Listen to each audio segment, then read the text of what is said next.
Shalom Bapak Ibu Saudara dikasihi dan diberkati oleh Tuhan. Jumpa kembali dengan saya Pendeta Yusuf Panggo, dan pada saat ini saya akan berbagi kebenaran firman Tuhan di dalam program kita Renungan Firman Tuhan. Ada suatu ungkapan yang disampaikan oleh Bapak Pendeta Beni Solihin. Hari yang dimulai dengan kekhawatiran akan membuahkan kecemasan. Hari yang dimulai dengan penyerahan akan memberikan kelegaan. Bapak Ibu Saudara dikasihi dan diberkati oleh Tuhan, adalah sesuatu yang baik ketika kita memasuki hari yang baru, ketika kita akan mulai beraktivitas, ketika kita bangun di pagi hari, kita datang kepada Tuhan terlebih dahulu, bersekutu, berdoa kepada Tuhan, berbicara kepada Sang Pencipta kita. Dan itu yang diteladankan oleh Tuhan Yesus, bahwa pada hari masih gelap, Tuhan Yesus sudah pergi berdoa, berkomunikasi, berbicara dengan Bapanya. Dan ini adalah teladan baik yang Tuhan Yesus berikan kepada kita ketika Dia masih ada di dunia. Memulai hari sebelum berkomunikasi dengan siapapun, Dia berkomunikasi terlebih dahulu dengan Bapanya di sorga. Nah, Bapak Ibu Saudara dikasihi dan diberkati oleh Tuhan, pesan ini sesuai dengan apa yang dinasihatkan oleh firman Tuhan di dalam Mazmur pasal 55 ayat 23. Mazmur 55 ayat 23 katakan, "Serahkanlah khawatirmu kepada Tuhan, maka Ia akan memelihara engkau. Tidak untuk selama-lamanya dibiarkan orang benar itu goyah." Orang benar bisa saja menghadapi yang namanya goncangan, tantangan, ujian, cobaan.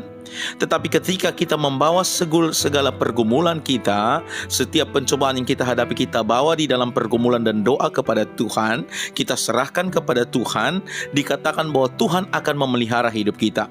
Sekalipun ada tantangan, ujian, cobaan, Tuhan akan memelihara hidup kita, menjagai, menuntun dan memberkati kita.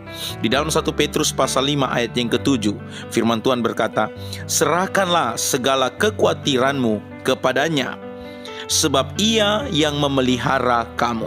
Hidup kita dipelihara oleh Tuhan, dan segala sesuatu Bapak Ibu Saudara yang ada dalam hidup kita, semua adalah anugerah Tuhan semata-mata.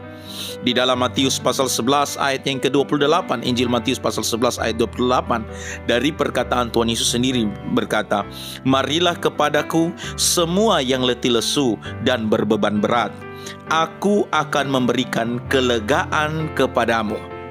Saya baca di dalam terjemahan sederhana Indonesia, dikatakan demikian, "Datanglah kepadaku setiap kalian yang sudah lelah menanggung kesusahan-kesusahan yang berat, karena aku akan menolongmu mengatasi setiap kesusahanmu itu, dan kamu akan merasa lega." Hari ini mungkin engkau sedang merasa penat, engkau sedang merasa gelisah dan cemas, karena mungkin salah satu hal engkau menghadapi setiap persoalan hidupmu dengan kekuatanmu sendiri. Engkau bahkan mungkin mengandalkan kekuatan manusia, dan pada akhirnya hatimu semakin jauh daripada Tuhan. Dan Nabi Yeremia berkata, justru tindakan-tindakan itu akan mendatangkan kutuk. Sebab terkutuklah orang yang mengandalkan kekuatannya sendiri, yang mengandalkan kekuatan manusia, dan yang hatinya jauh daripada Tuhan. Sebaliknya, ketika kita mengandalkan Tuhan, meletakkan seluruh pengharapan kita kepada Tuhan, kita akan diberkati, dan kita menyerahkan segala pergumulan kita ke hadapan Tuhan. Maka kita ketika memulai hari dengan berdoa, menyembah Tuhan, membaca firman Tuhan, merenungkan firman Tuhan, dan kita menyerahkan hidup kita, penyerahan penuh kepada Tuhan, maka percaya, Dia berjanji akan memberikan kelegaan kepada kita. Kiranya Bapak Ibu Saudara, sebelum kita melangkah di hari yang baru, mari kita berkomunikasi dengan Tuhan dengan berdoa, membaca, merenungkan firman Tuhan, sehingga kekhawatiran-kekhawatiran, kecemasan-kecemasan yang kita dapatkan, Bapak Ibu Saudara, dapat kita hadapi dengan tentu sukacita, damai sejahtera, dan kelegaan daripada Tuhan. Dari hasil kita menyerahkan seluruh pergumulan hidup kita kepadanya. Tuhan Yesus memberkati kita semua. Shalom.